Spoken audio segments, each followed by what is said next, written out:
I want to say hello to our church family and all of our friends. We're making this video to just simply try to give everyone an idea of where we're at and what we're going to be doing as a church and as a church family. It's a little ironic that just a few weeks ago I started a sermon series entitled Our Faith, or Our Foundation. And part of our foundation is faith. With faith comes confidence, and we can know that all things work to the good for them that love the Lord and are called according to His purpose. And so we believe that with our faith anchored in the right place, that everything that's happening around our world will work out to the good for those that put God in the proper place. And so we want to encourage all of us to do that very thing, to put our faith in the God who created us and who is able to sustain us and who ultimately is able to save us. So here are a few things that we want you to know. In just simply working with state, county, local officials along with our national officials, they've put out the recommendation that we not meet with 10 and under people for over 2 weeks, or at least 2 weeks. So that is our plan there at the church, is not to have any services or activities for the next 2 weeks leading to April the 5th. We will evaluate that in the coming weeks and be giving you more information as kind of those 2 weeks unfold. We've also heard from our national and state association, Free Will Baptist Association, and leaders. They've really put the suggestion into our hands that if we're able to abide by these guidelines, we would be better off to do so just for the safety and precaution of our people. So we are going to do exactly that. I'll also let you know we are in constant communication with other local pastors in our area, along with the Howe County Emergency Commission, and we've kind of reached out to them to let them know if there's anything that we can do, if there's anything that our church can do. We're willing to help out any way that we can in the coming days, whatever that brings. We just wanted to make contact with them and let them know that we're there for them, and we want to be part of the community effort to try to help each other. Just wanted you, we'll put out more information as it comes in. It's evolving constantly. So whatever information we get on opportunities that we might have to minister, we're going to pass that along to you as quickly and as effectively as we possibly can. We've also been in contact with Bridges, which is a local organization that helps with food and necessities for the kids of our area, connected through our local school systems. And so, as a matter of fact, we've already heard back from Bridges. We are going to continue to help with our weekend meals. The school has got other accommodations already made for through the week, but we are going to be helping on the weekend in providing some food for those that are involved with the Bridges organization. That's something that we've had established for a long time. We're just going to continue that ministry in helping with those kids and those families. So if there's any other opportunities that we find that come available, we'll be passing those along to you. So as of right now, the only request that we've gotten from any organization is just simply that we abide by the CDC's recommendation along with the state and local officials of not having services over those 2 week time period. The only thing that I can say in regard to that is I think we can do more. We can pray. I think we as a church and as a faith-based community, we need to pray for not just those who have been impacted by the outbreak or whatever you want to call this. I think we need to pray specifically for leadership in our community and our nation.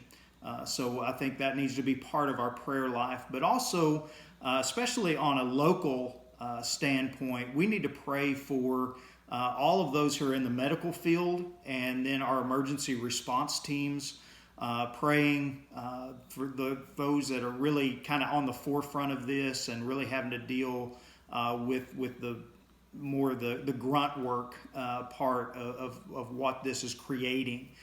So I really want to make a plea to our congregation and to our friends to pray for those that are in the medical field and our emergency response people. So we can definitely pray. That's something more that we can do than just not meet. The other thing that I think is really vital for us as a congregation, as people that believe in the scriptures and believe that God has a greater purpose for us, and that is to help and give. If you have a neighbor that maybe is elderly, we need to reach out to them. If we know of a family in our neighborhood or that we're connected with that's struggling because of maybe lack of work or whatever it is that they may be struggling with, finding ways that we can reach out to them and let them know that we're there and that we care. I think one of the things that we can do is call, just reaching out and making a phone call or a contact of some nature to our church family especially. It's important to know somebody cares. And so if we reach out to them, we may all call the same people, and that's okay. At least they know we care. And so I think we need to be calling those who the Lord lays upon our heart, those that we think of, those that come to our mind, especially whenever we think about the elders in our church, and then also those, as I've said, those younger families within our church. Just really making an effort to reach out and let people know that we care and that we're there for them. So there is more that we can do than just not meet. We can be the hands and the feet of Christ. We may not be able to meet in the four walls of the church. That doesn't mean that we can't be the church. The church is a lot larger than just the four walls that we meet in. It's the people of God doing the things of God. And so we want to really encourage our church to be involved. I know we have to have the social distancing, and we respect that, but that doesn't mean that we can't reach out to them or make an effort to let them know that we care and that we're there for them. Some resources that I want to pass along to you that might help, especially our younger families, is all of our services are online. Even our last service, March the 15th, that service is already on our webpage at unitedfwb.com. There's a link that says sermons. You can go on there. You can watch any sermon maybe that you've missed over the past weeks or months. And so that's a great resource for you to go to. We don't put a lot of information like day-to-day ins and outs on our webpage. Most of that is going to come through Facebook or email. But the web page is a great resource to go to find those sermon links and maybe be able to sit down and get some spiritual food that you might need. And so take your computer, take your tablet to a neighbor. If you've got an elderly neighbor that's not able to go to church, take it over, download the video, watch it together. Just some way that you can get some spiritual edification and food, and that's a great resource that's out there. Of course, there is all kinds of music and ministry, worship music that's out there on the web for you to enjoy. You don't have to have a blended service in order. You can select the type of music and the music that you want, and really get some edification through praise and worship, or any other means of music that you enjoy that has that spiritual foundation to it. So a lot of resources of that nature. I also want to make mention to our families. Our national organization has put out an app. It's called the D6 Family app.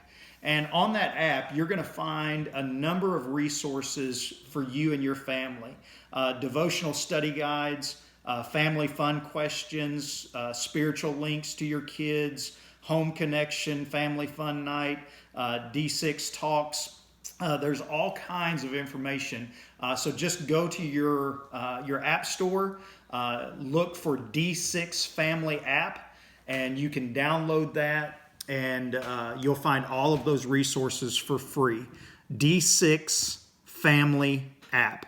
And you'll find lots of information on there that might help you and your family kind of have that devotional time that you're looking for. So those are some resources that are out there. And then, of course, also need to address the financial need of our church and the ministries that go forth out of this. Just again, because we're not meeting within the four walls doesn't mean that the financial responsibility of the church continues. So if you would like to either bring your tithes and offerings to the church, we welcome you to do that. We will definitely be at the church from 11:30 to 12:30 on Monday and Wednesday, along with 5 till 6 o'clock in the evening after work on Monday and Wednesday. Cappy will be in the offices, but it will be sporadic. You can always call the church office, and if she's there, she'll let you know, or she will get back to you as soon as she gets your message. So you can always call the church, 255-2015, and you can contact the church that way. Or we will definitely be there, either Brother Tommy or myself will be there 11:30 to 12:30, kind of through that lunch hour period on Monday and Wednesday, or after work from 5 to 6 on Monday and Wednesday. You can always mail your offering to the church, P.O. Box 10, of course, West Plains. And so we could get that tithe and offering that away. Or again, on our phones, we have publicized this a number of times, but it's the Tithely app. Again, just go to your app store, download Tithely. It's a very simple process. You'll need to set up your account. You'll need your banking information, email address, so on and so forth, that you will put in and create your account. After you've created your account, you'll just search for United Free Will Baptist Church. Whenever you type in United, it's automatically going to bring up all the churches in our area that have that name, and you'll find United Free Will Baptist Church. You click on our church, and then it will walk you through the steps of giving through that app and tithes and offerings. So it's a really, really easy, simple way where you don't even have to make a drive or come by the church. You can just do it right there through that Tithely app. And so we encourage you to do that to help us continue to provide ministry to our community and abroad, because that still, all of those funds are still going to fund and support our home missions, our international missions, and beyond. And so we're still supporting all of those ministries, even though we're not able to meet here locally at the United Church. So those are some resources that we wanted to just remind you of. And again, keep posted, keep on watch, and we'll be putting out more information. We'll actually put a link on our Facebook page of the Tithely app. I think it may already be there, but we're also going to put a link to the D6 app so you would have access to that as well. Again, pray, encourage, call, support, be the church. Even though we're not able to meet as a church, be the church. We love you, and we know, I just want you to know we're praying for you. If you need us at all, please feel free. Call myself, call Brother Tommy, call Brother Gale. If you have something that you're needing to talk to us about at any time over these next few weeks, we still want to stay in touch with you and know if there's a need out there in our congregation or in our community. We love you. God bless, and we'll be in touch in the coming days.